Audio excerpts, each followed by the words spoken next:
Tá valendo. Então, Já começou? já começou. Tá, pode se organizar aí, tá?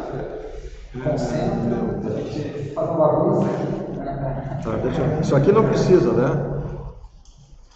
Bom, deixa eu ver. É bom aqui. só tu falar direto eu tenho que olhar. O bom é assim, tu dá um oi quando tu falar. Já tá gravando essa coisa aqui? Já tá gravando. Vou começar a ficar nervoso. Tá, pessoal. depois a gente corta, tá? Não se preocupe. Mas te olha na câmera ali, ó. Tá bom. E vê isso.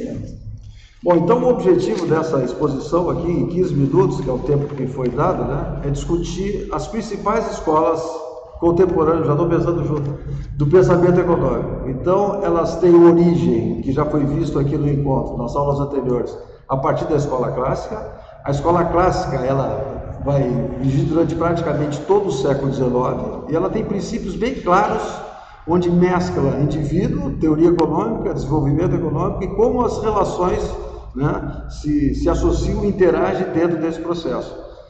Em todas essas escolas, uma noção é crucial. Emerge a possibilidade da organização da sociedade a partir dos homens, a partir da forma como eles produzem, e, consequentemente, isso gera um processo virtuoso, vamos dizer assim, de acumulação de capital. A ideia de crescimento está associada à ideia de acumulação de capital. Mas, para pensar esses dois conceitos, que aparentemente são coisas diferentes, nós temos que fazer uma conexão. Essa conexão inexorável é como o indivíduo, o ser humano, o empresário ou o consumidor, interage, né, nesse processo de dar vazão à produção e estabelecer rotas, rotinas, trajetórias de crescimento econômico. Então a coisa se dá, pegando uma primeira aproximação, isso em todas as escolas econômicas aparece de uma forma mais direta ou menos direta, através da conexão da parte do indivíduo com o todo, que é a sua coletividade.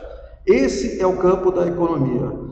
Bom, os primeiros autores, como já foi visto aqui, que trataram dessa questão foi a escola clássica. Então, o precursor é o Adam Smith. Nós não vamos falar das escolas anteriores, porque eu não vou perder muito tempo, que já foi visto a fisiocracia e o mercantilismo. Mas Smith, em 1776, escreve um livro clássico, que é a obra que tenta dar conta do capitalismo. Ele escreve A Riqueza das Nações.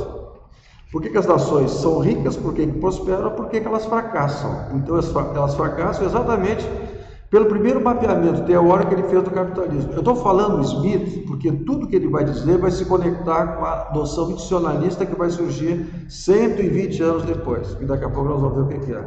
Então Smith estabelece pontos fundamentais do capitalismo em construção, que ele tinha começado no final do século XVIII, A Riqueza das Nações é de 1776, e ele estabelece princípios fundamentais dessa relação que eu falei para vocês do indivíduo, a sua conexão com o processo de trabalho, o seu todo, quer dizer, o seu coletivo materializando-se na esfera da produção. Então, para o Smith, a divisão do trabalho, a especialização, a abertura de mercados, os novos comércios, a conexão com novas fronteiras, digamos assim, extra-países, para gerar um processo de acumulação de riqueza, tem que ser bem-vindo, né, na trajetória nova da humanidade que se inaugurou a partir da obra dele. Essa trajetória nova foi designada de capitalismo. Então, o processo de acumulação de capital deveria funcionar, digamos assim, sem restrições às aberturas. E é isso que se chama de, em linhas bem gerais, de liberalismo econômico. Então, dizia o Smith, o liberalismo econômico é capaz de extrapolar as fronteiras do próprio capital e estabelecer de forma positiva e interativa a conexão dos homens através da sua produção com outros países. A isso estabeleceu-se a ideia das vantagens absolutas, constituindo o nexo, o ponto central da escola clássica. Por isso que se diz que a escola clássica é também chamada de escola liberal. Então, nesse ponto, a abertura, a liberdade de comércio e, portanto, a liberdade das trocas é um princípio fundamental da escola clássica. Em meados do século XIX, surge um autor, baseado inclusive na escola clássica, a escola marxista. Eu vou falar em Marx, como já foi visto aqui, porque o Marx faz uma importante conexão. Esse texto do Chang, que vocês estão acompanhando aqui, também faz essa conexão entre as grandes escolas. A escola marxista, apesar de se basear em vários pontos da teoria do Smith e do Ricardo, das vantagens absolutas, mas não apenas nisso, como o valor das mercadorias é formado, ele também tem um nexo entre a relação de como o indivíduo e sua interação produtiva reage, se conecta com o todo, quer dizer, o processo global de acumulação de capital. Esse nexo da parte do indivíduo com o todo eu vou explorar bastante ao longo de toda a exposição. Eu acho que ela está no cerne da visão institucionalista, coisa que, aliás, o Chang também incorpora. Aliás, o Chang é institucionalista nesse ponto. Então, me parece que isso vai nos interessar bastante. Então, Marx pega a teoria do Smith, da riqueza das nações e da própria escola clássica, e diz, ok, a escola clássica tem grandes avanços, mas ele inverte a escola clássica. Então a escola clássica, em vez de defender os aspectos positivos de abertura de comércio, por mais positivo que seja, esconde também o lado do fato que eles estão ocultando, quer dizer, aquela ideia do velho Marx de aparência e essência, quer dizer, eu demonstro uma coisa, a aparente, digamos assim, benefício da livre troca, do comércio, da prosperidade, etc., escondendo relações de exploração que estão por trás, né, desse invólucro positivo do livre mercado. Então, no fundo, o livre mercado, que vem lá do Smith e do Ricardo e dos clássicos, é uma forma de, eu não digo de sabotar, mas de escamotear, de ocultar uma relação de exploração por trás exatamente do êxito ou da prosperidade que os países se designam como seus. Quer dizer, um país próspero está dizendo que quem é próspero é o país e todas as pessoas que nele habitam. O velho Marx vai dizer nesse sentido que não é bem assim, quer dizer, um país é próspero porque ele tem um processo de acumulação de capital extraordinário, extremamente lucrativo, poderoso, que se dissemina, que gera frente de trabalho, isso é inegável, mas também esconde uma grande exploração através do conceito que ele cria a partir do Smith, mas a ideia do valor trabalho, quer dizer, o valor trabalho não é devidamente devolvido aos trabalhadores que geram esse excedente, essa riqueza, o termo que é assim usado por Marx e também para a escola clássica. Então, no fundo, Marx vê o capitalismo como um processo vigoroso de acumulação de capital, como ele mesmo diz, é um processo progressista, progressista no sentido de induzir o progresso técnico, mas que gera também exploração, gera mais-valia, que é a própria fonte da acumulação de capital. O processo capitalista, portanto, em Marx prospera, porque por trás dessa prosperidade eu tenho uma relação de exploração. Isso justifica a taxa de lucro, mais-valia, e o processo de acumulação de capital que, em sendo uma relação social de exploração, ela bate seus limites, depois ela é revigorada, depois ela se restaura, quer dizer, é um processo cíclico, né, de expansão e de retração, e que se remonta nas sucessivas fases do próprio capitalismo. Então Marx exige duas coisas.